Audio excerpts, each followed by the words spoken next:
سندھ کے ضلع عمر کوٹ میں ایسا واقعہ رونما ہوا کہ لوگوں کے رونتے کھڑے ہو گئے کہ رشتوں میں بھی خون سفید ہوتا رہتا ہے، لیکن بچوں کے ساتھ دشمنی بھلا کیسی؟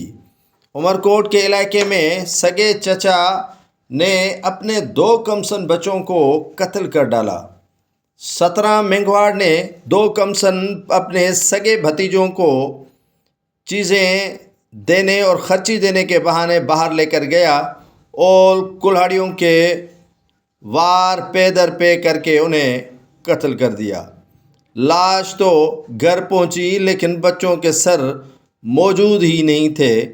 وہ کہاں چھپائے گئے یہ تو پولیس تحقیقات کرے گی، لیکن کمسن بچے سریندر اور سندر کے والد راجیش کمار کا کہنا ہے کہ انہیں معلوم نہ ہو سکا ہے کہ ان کے سگے بھائی 17 مینگواڑ جو ان سے چھوٹا ہے کیا دشمنی نکالی ان کے کمسن بچوں سے۔